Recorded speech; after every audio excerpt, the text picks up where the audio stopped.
suffering is suffering. And if anyone has suffered for 10 minutes, that's enough. They don't want it. They don't want it again. But how to end it, whether it's 10 minutes or decades. It's a smart-assy question, but I always ask it, and I apologize. I mean you total respect, man. I think you're a life changer. But do you ever suffer? Do you ever still suffer sometimes then? I understand suffering, so I could say I'm more witnessing it than being the sufferer. I'm fascinated by it. I'm fascinated by the cause of suffering, and and I understand what it is, but I don't try to change it. I try to understand.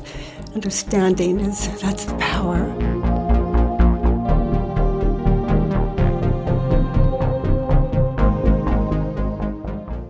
Byron Katie, thank you so much for joining us today. You're a public speaker, author, spiritual teacher. I've been watching you a lot on YouTube lately, and it's been fascinating to learn more about this thing you call the work. Now, before we just jump right into that, I'd love our audience, because we got an interesting audience out there, a bunch of people from all different walks of life out there who may not have heard of you before. And so here's an awesome opportunity to maybe share a little bit about your story, who you are, how you got to where you are right now. And then maybe after maybe we get a little bit of your backstory, we'll learn a little bit more about the work. Yeah. Okay, gosh, on years of depression, agoraphobia, sometimes could not even leave my bedroom, not even to go to the bathroom. Just, what I named it later was just terror. And there was no way out. There was no way out for me. And then I had an experience one day as I lay on the floor, because I believed I didn't think I even deserved a bed to sleep in. So as I lay on the floor, this cockroach crawled over my foot, and my eyes opened, and I saw a window, and I saw light coming through the window. First I saw the light and then the window, and then I began to laugh. Can you imagine being so depressed and then laughter come out of your mouth and your face and your eyes, and it's just like I got the joke. I got it. I saw the cause of all my suffering, and I saw how to end it. So first, I saw light. And prior to that, there was nothing but just fear and terror, just stuck in it.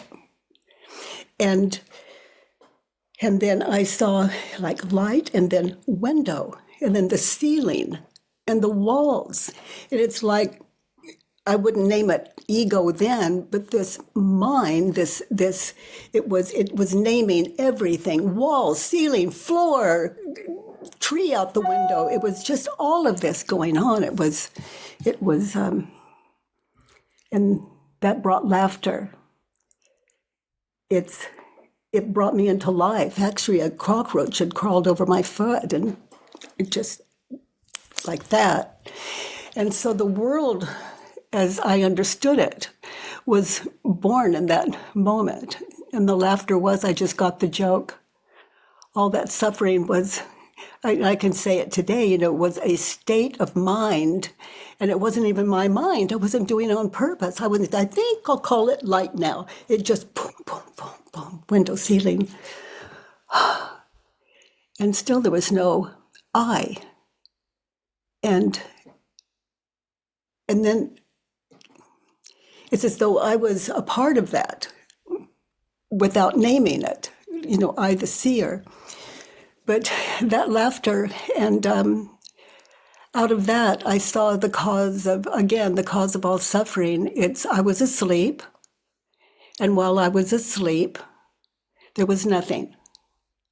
And then the mind, I couldn't say, I think I'll call it a window now. I think I'll call it light now. Involuntarily, it was naming everything. And then because I named it, I could see that with the name, people believed it. It was a window. And to me, it wasn't something I could touch or feel because that wasn't in my head yet, that it was touchable or some. So I was born there, and then I started like a baby. I had to learn what everything was again. It wasn't amnesia, and it wasn't stupidity. It was just like being born into a world as a 43-year-old human being rather than a toddler. And so I just learned like a toddler all the way through. And here I am to meet you two guys.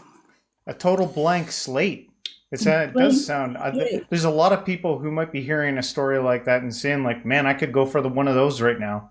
Well, everyone does. You go to sleep at night, you're not dreaming, and something wakes you up. And then you have a thought. I'm late. I'm late to work. I want coffee. I don't ever want to. That's it's just there. I put a worksheet together. There are 6 questions on it, and the ego only has 6 things it sleeps about. I am, I'm hurt, or I'm wounded, or he hurt me, or etc. And then I want, and then the next thing it thinks is they shouldn't, or he should, she shouldn't, like that. And then there's 6 things on that worksheet. And, guys, they're always free on thework.com, and no one has to pay for it or enroll or list or anything. You just go in there, you hit print, done. And it's the cause of suffering when you mindfully fill it in, like I was on the floor. Maybe someone starts to read it and they're thinking of, my wife has too many dogs.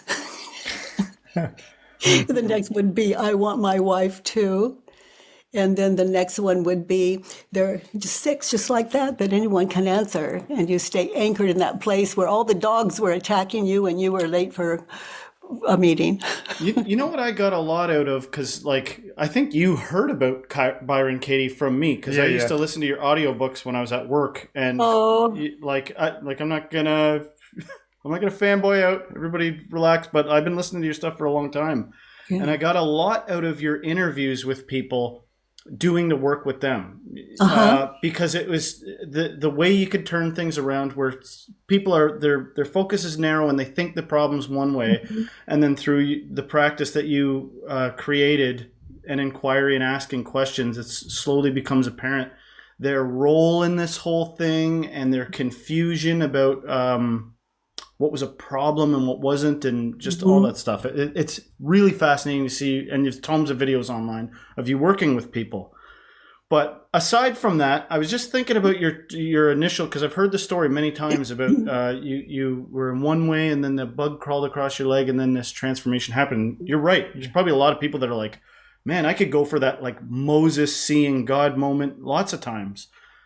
And it got me to think about the fact that you even had an inner monologue. Like, we have another brother that's got aphantasia, and I'm just going to talk a little bit about the difference in minds. What is aphantasia? He can't picture images in his head. And the first time he told me, I didn't believe him. I was like, what are you talking about? Think of an orange. You picture an orange in your head. And he goes, no, I've called aphantasia. I can't picture things in my mind. I'm like, well, how do you... And he gets barraged all the time with people asking questions about that. How do you think? When you walk into a room, does he know it's you?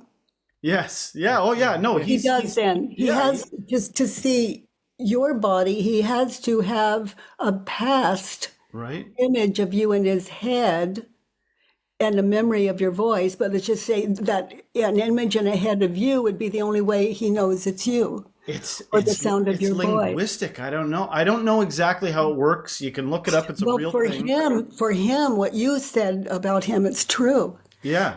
I'm just talking to his brother. Yeah. And there's also this other thing where there's a huge cross section of people that claim that they have no inner monologue. Like, they don't sit. Like, when I think, it's like I can hear a voice in my head. Good. When that person starts talking, I just say, shut up, and they know what that means. Yeah. Yeah. They know what everything means. But what I'm saying is everyone has that moment I experienced on the floor. It's just like everyone, I don't hold any images. Is it true? And the answer may be authentically, yes, it's true. I can't see images. And how do you react when you believe? But it's self-inquiry doesn't hurt. And, I've done this work with little children. Like I worked with someone like 4 years old, something like that, a little girl. And she just flew through it. And she said, well, why didn't someone tell me? It was so simple. It's great stuff. But the thing I'm kind of pointing to was the initial shift in you. And that, like, it's not uncommon to hear about somebody contrasted, like really hard times and something breaks through. And I guess I'm sort of pointing to the homeostatic nature of the mind. It's like, sometimes I feel like saying, well, because sometimes people envy somebody that's had a radical shift and they're gentle now and they walk around with peace, and it's like, well, do you want to go through what I went through before that happened? Do you want to be on a floor and have a bug crawl on you and have the and do you want like 30, 40 years of hell? Right. And so I'm just pointing to the homeostatic nature, and I'm saying, what can we say to somebody who's got the voice in their head saying something's not right? And obviously the word compassion, in my own experience, compassion is just experience without the title compassion. I'm connected to that person, and they said, what did you just say? They say I want to be peaceful like you. Yeah, and I just listen. I just listen because I want to hear where they come from, and I'm connected. I want to listen. I don't try to change people. Self-inquiry isn't. I can't give that to anyone. The way people answer those 4 questions comes out of them, from them, and that's power. That is power.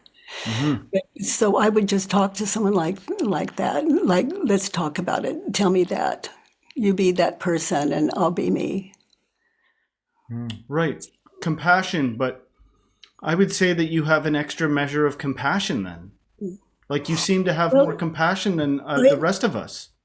I like to compassion to me is it's like understanding. It's just understanding and fascination. And see, I'm always the student, and the people in my world are my teachers. So I'm fascinated. And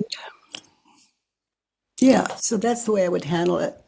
Someone has to be open to self-inquiry and know that that's what we're sitting in, so that I'm not sneaking stuff by or trying to change them without their knowing it. And that, can smell things like that a mile away. It's not right.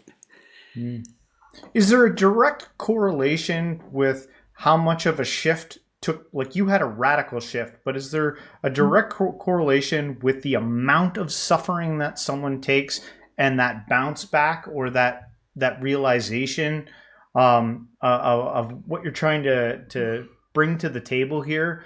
Like, most people don't tend to, like, there's a lot of people that suffer, like we all suffer in our own ways, but there's like some people suffer more than others, and it sounded like you were really, really suffering. And then there's other people who don't tend to suffer as intensely, or don't think they are, or don't say they are, don't know they are. And like, would their transitions be more gradual towards, like, releasing of that suffering or going through the steps of the work and everything like that, where it would be it'll be like a slower burn, or like a is that am I getting it right? No, it's just nice to have somebody else rambling for once. No, it's an excellent way of presenting, if I'm hearing you correctly, either way. But it's suffering is suffering. And if anyone has suffered for 10 minutes, that's enough. They don't want it. They don't want it again. But how to end it, whether it's 10 minutes or decades. I It's a work with. smart-assy question, but I always ask it, and I apologize. I mean you total respect, man. I think you're a life changer. But do you ever suffer? Do you ever still suffer sometimes then? I understand suffering, so I could say I'm I'm more witnessing it than being the sufferer. I'm fascinated by it. I'm fascinated by the cause of suffering, and and I understand what it is, but I don't try to change it. I try to understand. Understanding that's the power. Yeah. Yeah. I think It's a somebody with given, your honey. It's a given. It's a yeah. gift, and it's always what I'm thinking and believing. And then people ask about physical pain. What about that? Well, even physical pain, when you're in it, if you imagine or find a place where that's painful for you right now physically, and then you just witness that pain. You can just close your eyes or not and just feel the pain. Let's say it's in this finger that I'm holding up, and it's swollen, it hurts, it's really, and they've tried to fix it and they can't, and it's so painful. If I just move it like that, it's so painful. Okay, so you get that, and then you find a piece of it, and I use the word a piece of it, like just one identify just one thing in in in in in this situation, like a finger, just one thing, and maybe it's the just a spot on my knuckle here, or let's say your knuckle, and you just anchor right there and test this. All suffering, whether it's mental or physical, it's a state of mind. We know that. But the good news is that pain that you're fascinated with, I mean, that you're focused on, all of it, you just look at that one thing, it's either remembered or anticipated. That's why people talk, I'd say if you want a little fear and terror, get a future. Want a little guilt and shame, get a past. And then you just, anticipation, you'll see the pain, and the remembering, you'll see the pain. So what's in the center? What is that? Is that pain? And I've had I've really tested it. I was a car door slammed on my hand. I was with my kids and my husband. We're all out there having a great time, and one of the kids slammed the door on my hand, but it wasn't in where you open and shut the door. It was at the other end where the hinges are. And they slammed the door, and I waited for it to hurt, and it didn't. And I'm not trying some kind of magical. I just understand the cause of suffering, how to end it, just in case. So when I was in a hospital and I had like 5 organs shutting down, and they couldn't stop it, and they would bring in specialists for each one, and everyone was doing their best. It was amazing. All the doctors, the nurses, it was an extraordinary, and everyone was worried. I'm assuming it looked like it, but me, when they got to the point where they couldn't stop it. And so it's like the finger, on So Katie, do you one have little. people around you that are sort of regular folks that worry when your organs are shutting down? Like they're worried. Well, and I you're see not? that as kindness and loving and Yeah, of caring, course, and yeah, but and I saw them out of the same empathy, out of the same. Yeah, yeah, because compassion for their worry for you, and yeah, for because if I'm sure, suffering yeah, because you're suffering, it's that's how can I help you if it's yeah. yes, of The course, people yeah. can't stand the pain, and the people they love the most, they'll walk out of the room because they just can't stand witnessing that person's pain. And so that's a state of mind, and pain is pain until you understand that it's either remembered or anticipated, and And I invite people also, don't ever believe me. Don't even try to believe me. I'm just sharing my experience and what I found. And I don't, there's nothing exceptional about me. Well, I mean, from the rationalists out in ego world, I bet you there's a lot of people who'd say you are exceptional from their point of view, and they could ask themselves, "Is it true?" But you seem exceptionally exceptional, obviously, because so many people want to hear what you have to say, and you do have this turnaround ability to guide people through. Which doesn't do people a lot of good. Yeah. It's that's not enough. People want to end their suffering. Right. So, self-inquiry, that means like self-inquiry, it's just me and me. I move my thoughts, I write them down, I identify my thoughts about any situation, and I move those thoughts from my head to paper, and there is my mind stopped. Everyone wants their mind to stop at one time or another. Well, there it is. It's on paper. It could be still in you, but there it is. Now you can deal with it. That's a big part of it that I never got that much into it. Like I got so much out of just listening to your audiobooks and stuff like that. But I to be honest with you, I don't know if I ever actually did the thing where you write it down. Yeah. Because that sounds like actually a huge component that I didn't do. It is the component. Move it from your head to paper. Yeah. You can deal with it. But here it's like, oh, I hate this doesn't heal a lot. Or, oh, I want to change, I want it to change. That doesn't heal it a lot, when you're in it, when you're in that. I'm the type that seeks many wise counsels, which leads kind of into a question I have for you. And by that, I mean, I also like Adyashanti. I really like Angelo. There's all kinds of teachers. Oh, sweet. Yeah. Oh, yeah. So good. And the language change, you know what I mean? For you, it's like the work. And I love how you were like, I was just...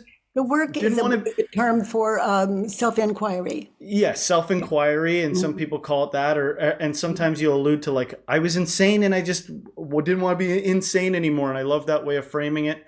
But I wanted to say this. In your opinion, why does this stuff stick sometimes? Like with an individual such as yourself, it seems like you do the work and it sticks. But at your conferences and at your things, you must see some people that are they keep coming back. They keep coming back.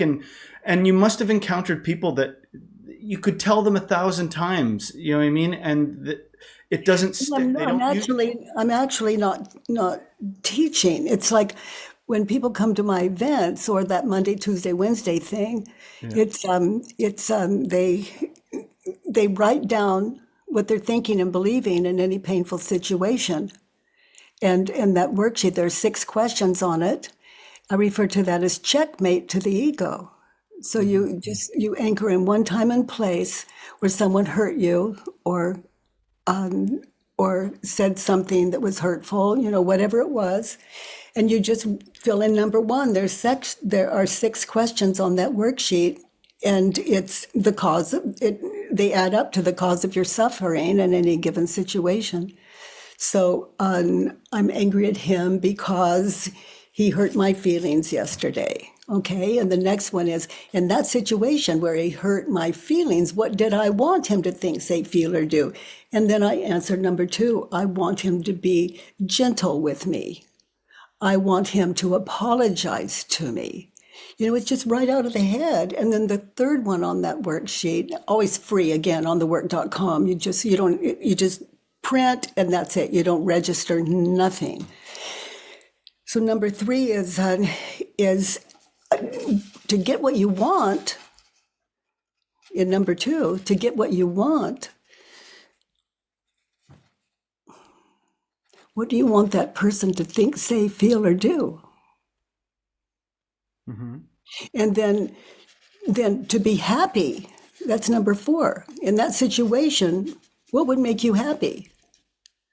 And then you just fill in number 4. Now we have 2 to go. The next one is, that person is... And then what are your thoughts about that person in that situation in this situation where you hurt my feelings? He is mean to me.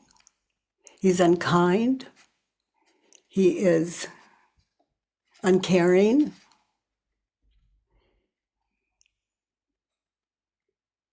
And when I feel empty, that's it. I go to the last one, number 6. It's the same for all of these. You write down out of a specific situation, you anchor there in that time and place. So 1 to go. And now the number 6 is the thing I never want to experience again.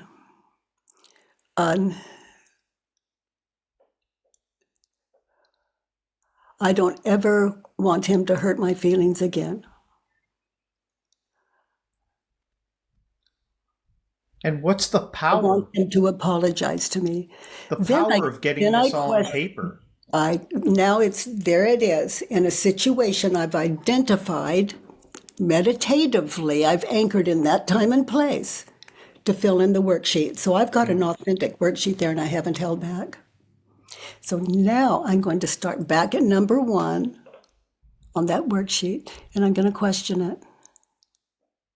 I'm going to question, like, in that situation, I want him to apologize to me. And then I take it through the 4 questions and turnarounds. Is it true I want him to apologize to me? Yes. Can I absolutely be sure I want him to apologize to me? I'm just thinking maybe I don't want to bring that up again. I'm just thinking it would just start it all over if he didn't understand or start to argue. I want him to. So you see, it's a meditative, it's an exercise. Yeah, it's super meditative. I was just going to say there's an element of that's all it is. Filling in the worksheet, it's an exercise in stillness. Yeah. Questioning the worksheet, it's an exercise in stillness. You have to be now to set yourself free from, okay, so I want him, let's see, so we've done number 2. And number 3, in that situation where he hurt my feelings, what advice would I offer him to get what I want in number 2?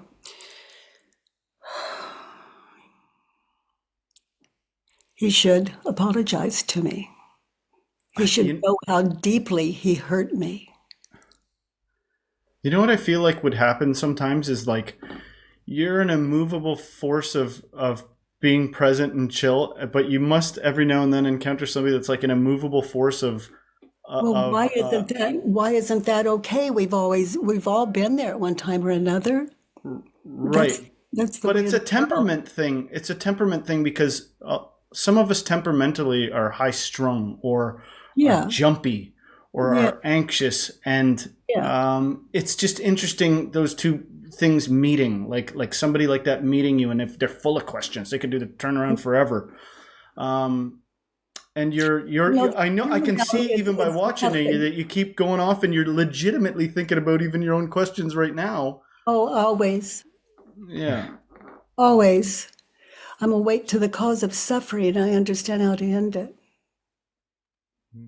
It's just like judge your neighbor, write it down, ask 4 questions, and turn it around. So we judge them on paper, and that way no one gets hurt.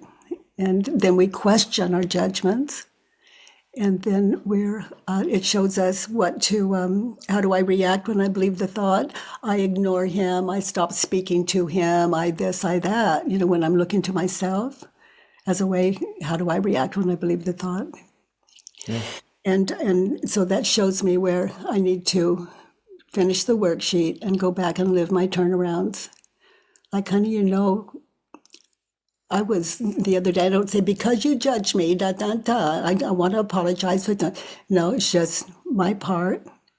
Just, honey, Do you watch TV and movies, Katie? Oh, yeah. So on TV and movies, it's like many sitcoms. Like I watched lots of sitcoms. Mm-hmm. It's always like somebody lied. Uh-oh, now there's a huge dramatic misunderstanding. And I'm surprised that you engage in that stuff because like sometimes I got to turn it off because it's nonsense. It's dramatic misunderstandings over and over again. And your approach to thinking and being is so meditative. And in the moment that it's like, it just feels like oil and water to me, like the ego versus the way you're cognizing. Yeah, but I'm not at war with my ego. I see it as a terrified child. And to bully up on a terrified child, like there's something off with that. He hurt me and I'm so hurt and I'm going to tell my best friend and she'll understand me. So, I'm just giving the guy I'm just, and then I have to up my game and then my story might change. And then just, what is the bottom line? It's not fair. He hurt me, but look how I'm hurting me. Just no solution to it. Just, and it costs us the beauty of life, but we can't stop it if we're not awake to the cause of our suffering. In that situation I just described, I think he's the cause of my suffering. But what he said and did, it was over yesterday, and I'm still carrying it in my head as though when it happened wasn't enough. So who's the torturer? I saw you interview one lady, and this was like 9 years ago, and she was worried about Trump. And she was worried. She goes, he's gonna have concentration camps, and you were like, can you know that for sure? Like, you're essentially what you seem like you were pointing to is you're torturing yourself before any of this is even happening. Yeah. So what good is that? And that's kind of like a simple approach. It's I'm doing to me what I don't want people to do to me. They do it, and so I question it. It's always people, like a man said he was going to kill me and he had a gun cocked in my stomach and maybe he'll pull the trigger, maybe he won't. I don't know, but I can't outrun a bullet. I am wise enough to know that. And when I looked into his eyes, I saw fear and terror. This is a real thing that happened to you? Holy smokes. It was late at night. I was just walking around in the desert and there was a river close. And it was just amazing. And the moon was just so bright in the clouds, how beautiful that can be. And then I must have just come upon, some of his property or something. He was really afraid for me to see. I don't know. But when I looked into his eyes and I saw that terror, it was just enough from the moon, just enough that they, whether I imagined it or not, it's just enough I could see. And I just had the thought, I hope he doesn't do that to him when he said he was going to kill me. And he didn't. It seems like you've built a nice system within the work. Did that come right after your experience where the cockroach, crawled over your leg, or was that something that built and formulated over time after that? And another question I wanted to ask you was like, how did people treat you after this whole experience? Were people trying to like put you back into the box that they always found? Yes. Yes. Yeah, my husband, he would just, what have you done with her? I want my wife back. You're not who I married. It was, and then my kids, they didn't know how to act around me, and I was like a blank slate, and I just understood, did what I could. Yeah, that's what I mean by stubbornness. I have a thing. I call it just do the dishes. Yeah.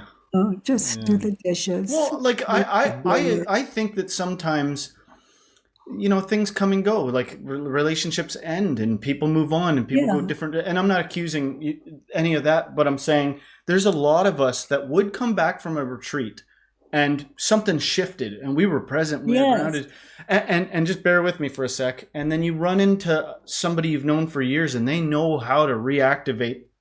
There's an ego in there somewhere. Yeah. And it's like they know how to test you. They know you. Yeah. So, and they want their friend back or their family member. They want you back. Can we talk about that? What does the newly non-pretentious, legitimately shifted person do? Like, because it seems like an actual problem. It seems like it. Well, I understood. I was different. I met like my children, I met their mother through them. I got to hear stories of their mother and they thought it was this body, this human. That's so radical. That's such a radical, ridiculous. Nobody's going to have that. Probably. Not many people. my husband at the time would just go through the house going, what did you do with her? Where did she go? Who are you? I mean, there was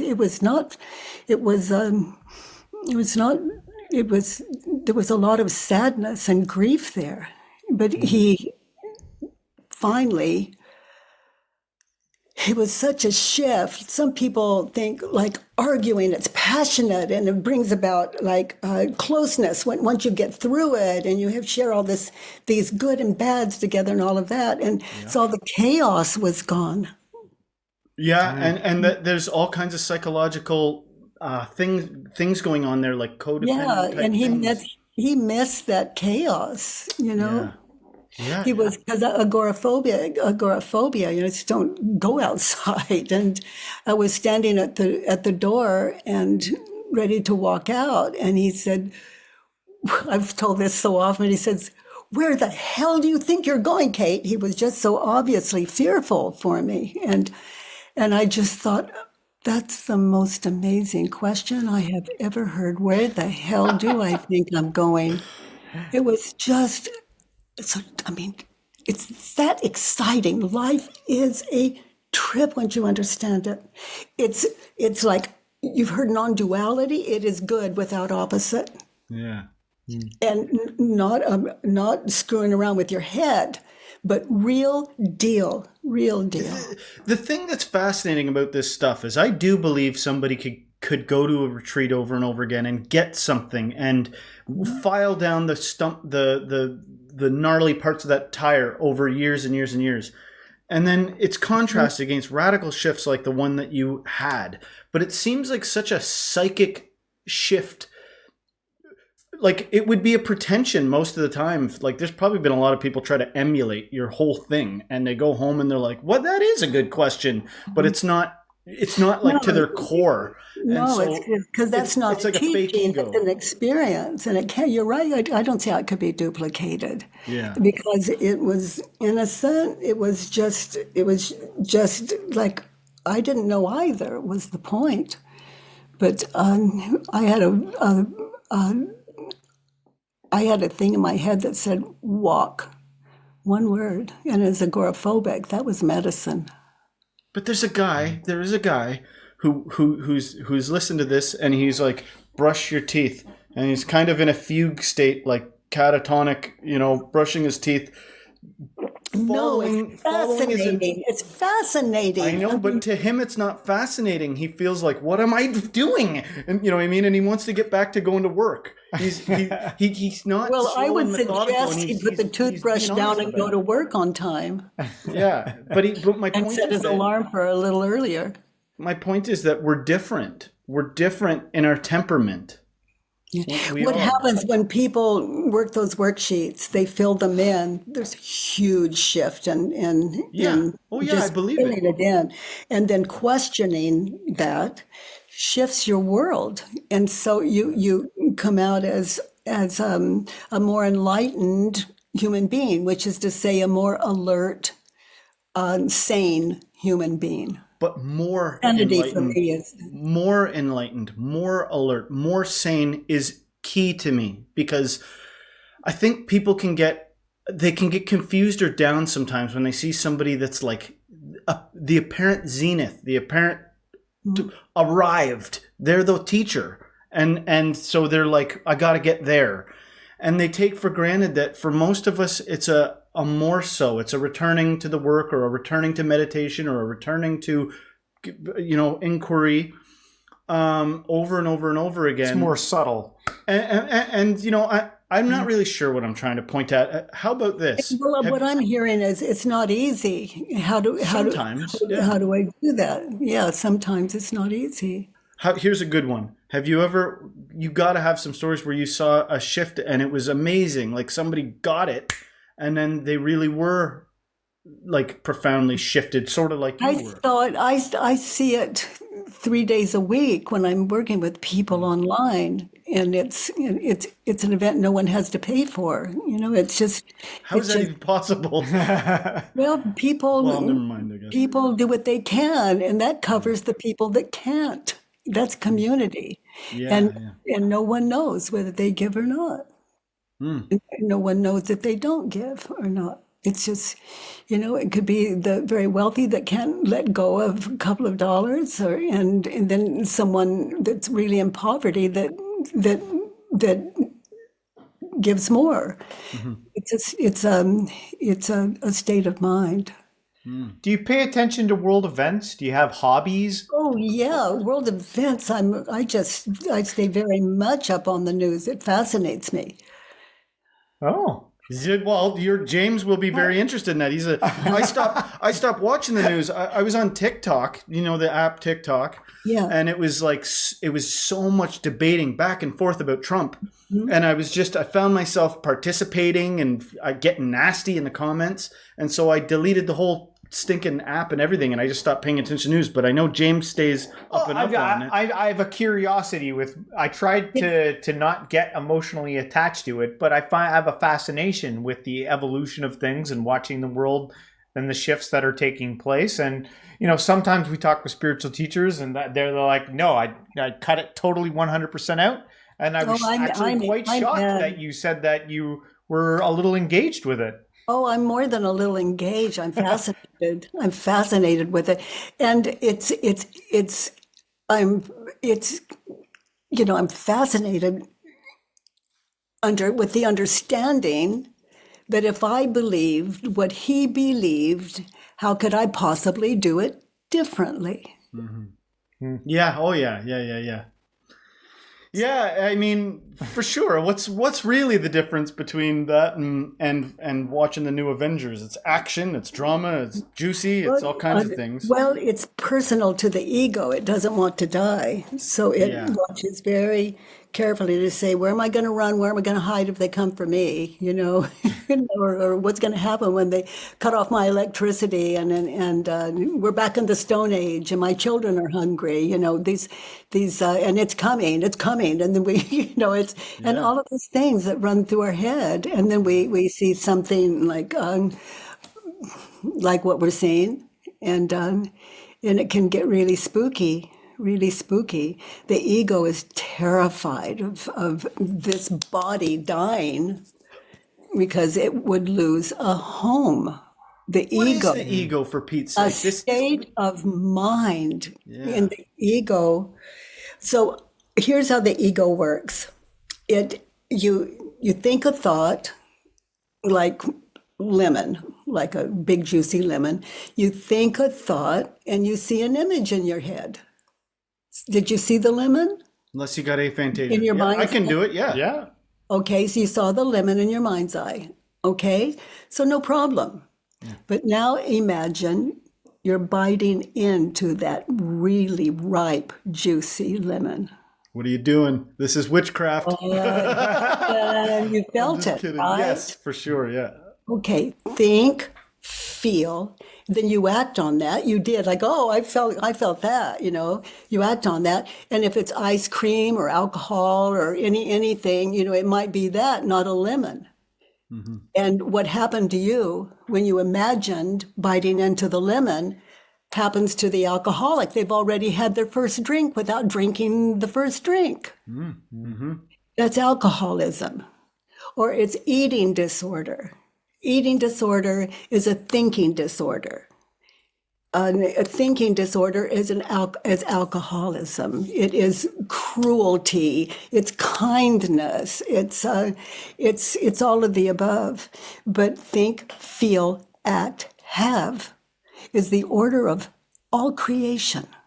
Like if you think of yourself when you were, your mother maybe described you when you were born and that how much you weighed, and you had an image in your head. And when you think of your mom thinking of you or talking about some other baby or you can compare or whatever the mind does. So is that when you were born? Or I'll ask you to test it for yourself. Go back, both of you, and identify your first memory. Ooh, that's hazy. This could be a number of them. The oldest one that you can think of. Okay, yeah. Notice where you are and what you want. Find a want. Notice where you are, who you're with, or are you alone? When you've identified that, what did you want? How old were you? Just approximately. Three, Okay. 4, around there. And where were you? I was at home. Yeah. And where were you? I was in the living room in front of the television trying to mess with the old channel tuner thing. Yeah. Trying to find a show. Yeah. So you wanted to find a show. There's your want. So who were you prior to that 4-year-old first thought? I don't have anything there. Cute, it's like file not found. Again? It's like file not found. It's like before that, I can't think of anything else before that. So did you exist prior to that in your world? Your mother says you did. Your father says you did. Your older siblings said you know, your neighbors. But you were 4 years old, let's just say. Yeah. And as far as you know, you came in, you wanted something, it brought you in, and that I was born. Yeah. So when we talk about desire, you know, there's a want, a desire. And I've noticed people in some of my workshops, I ask everyone to close their eyes and do this exercise. And to, like if you were 4 years old, I'd say, you know, how old are you? Just keep your eyes closed.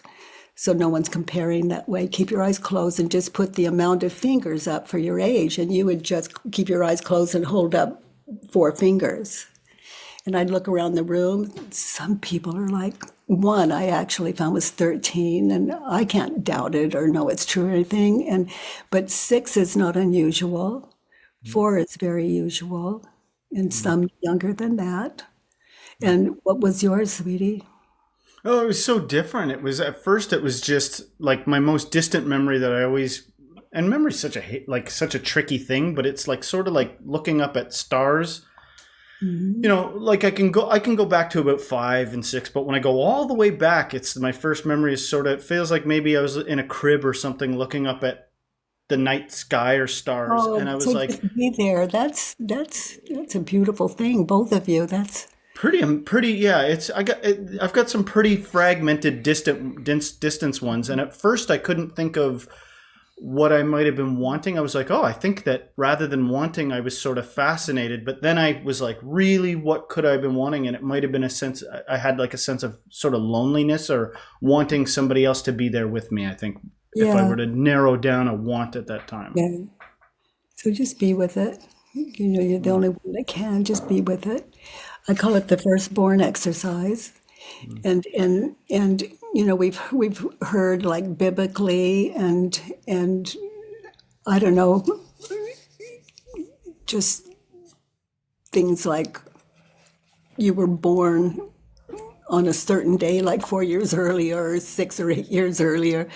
They say, but in your experience, you hadn't come in yet. So we're born of desire.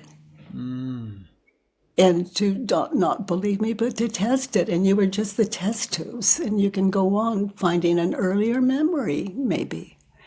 And just notice, what did you want? And maybe you didn't really want it like that. It doesn't have to be a heavy thing, just to notice.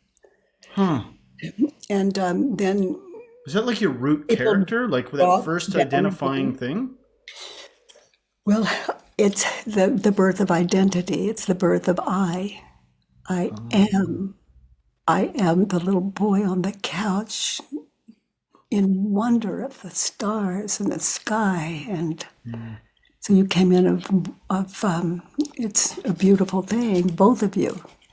You know, just it's yeah. And then you find, you know, the next, how many years in the next gap.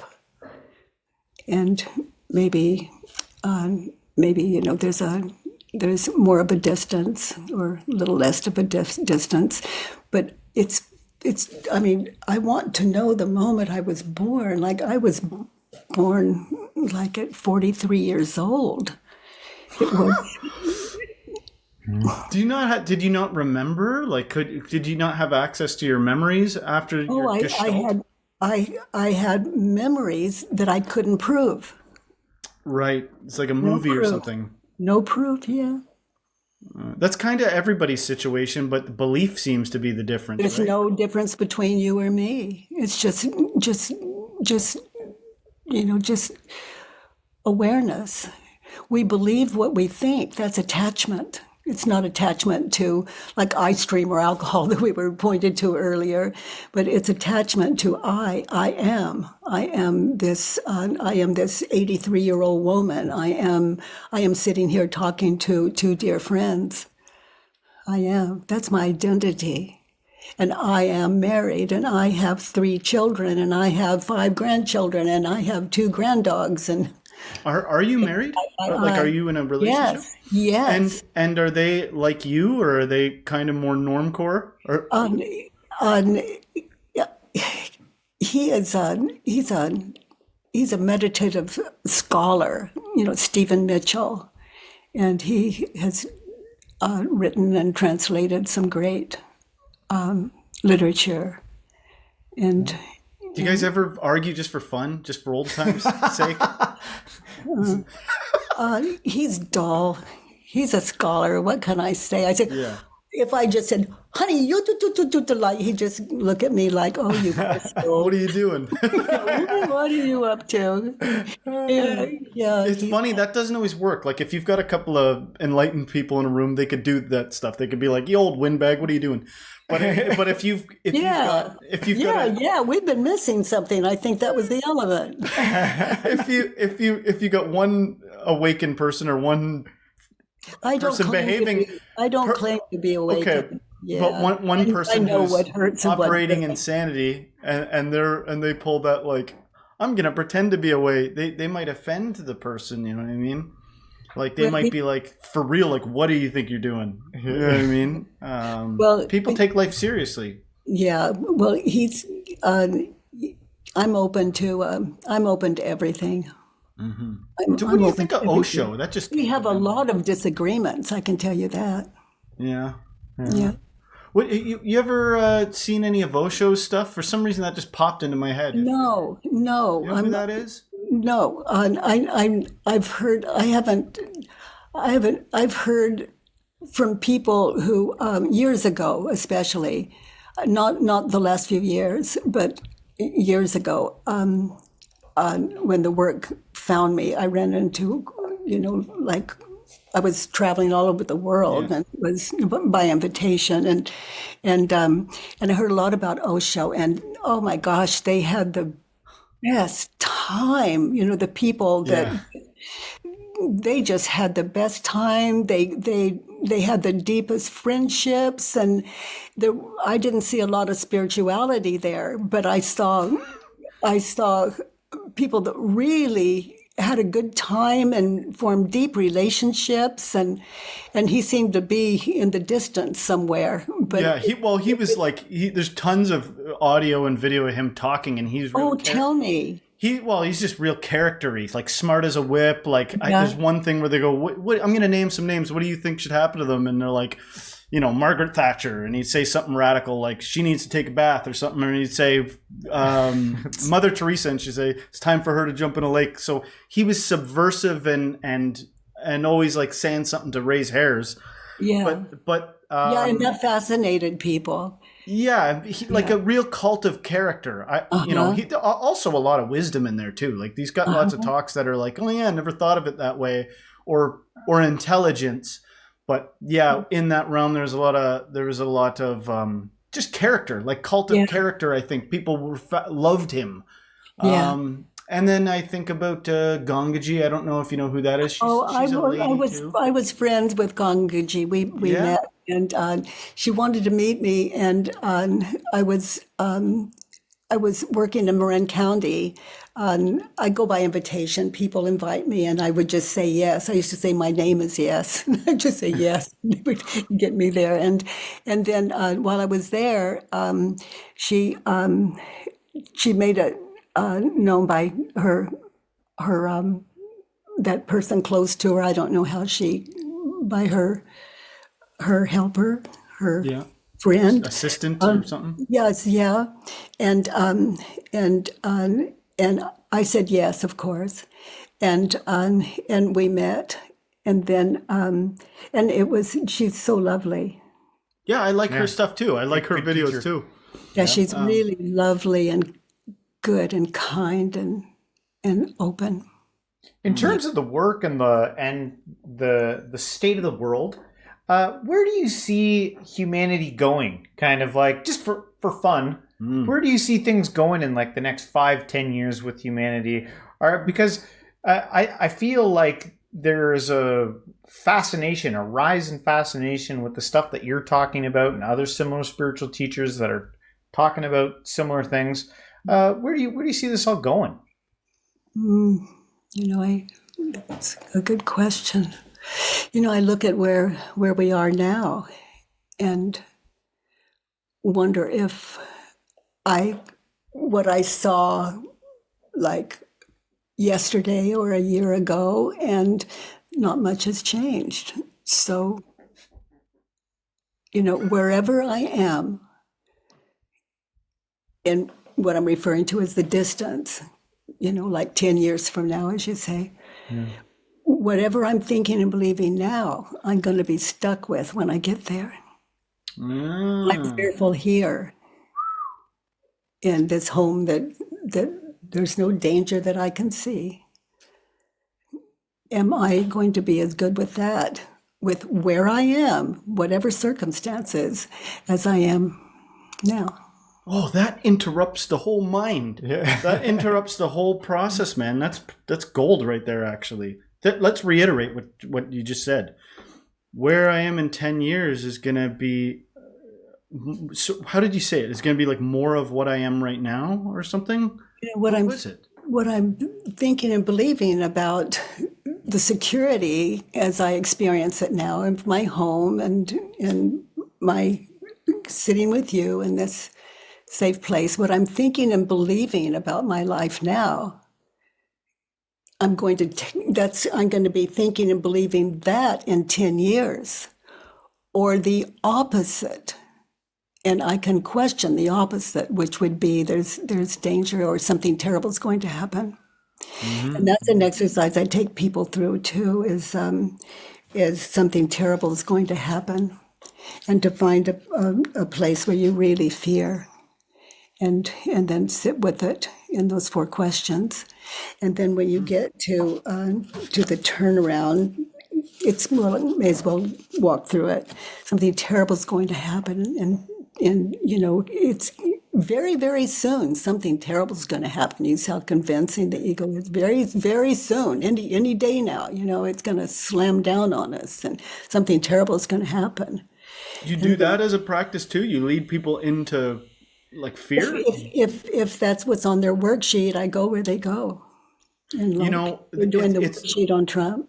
It's loosely associated, but I don't know if I think I've mentioned it on this channel before. But there was a moment in my life where I was really spiraling. It was like all my thoughts were just all sort of like that. Like it's going to be bad, and this is what's going to happen.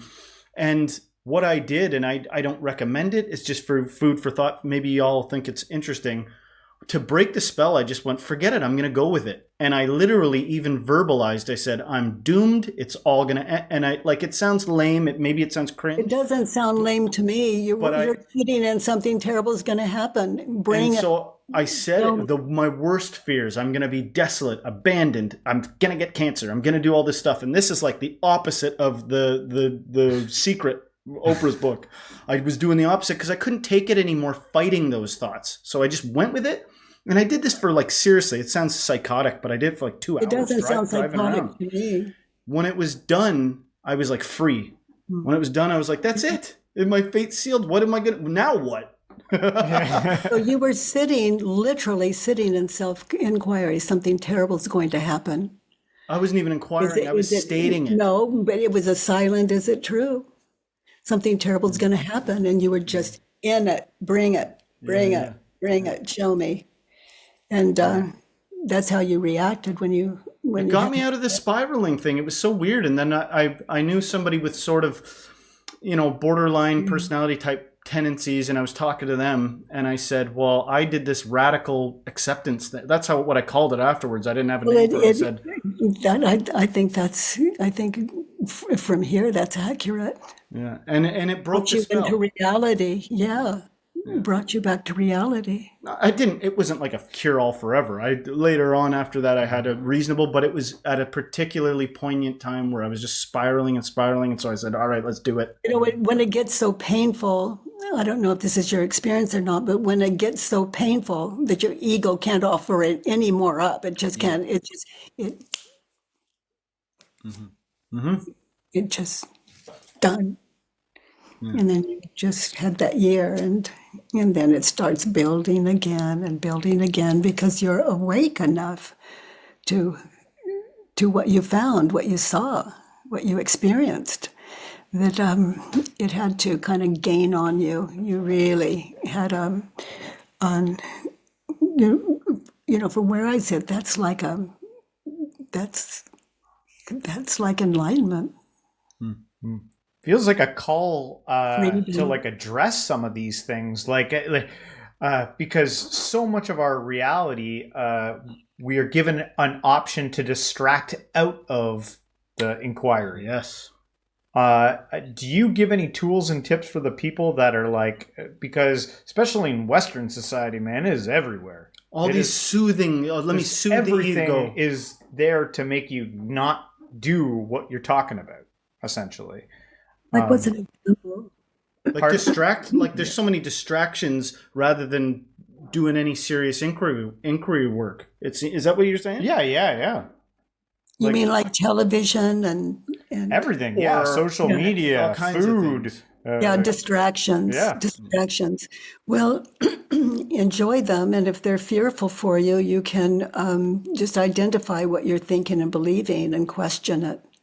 And break the spell. That's what you did. You said, "Show me," to yourself without the words, and it did.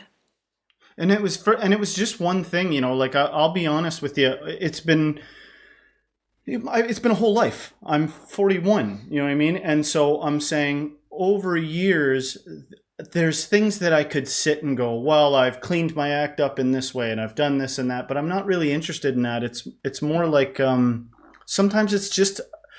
I got to imagine a lot of people to some degree are doing this stuff. Maturity, regular old maturity, learning lessons.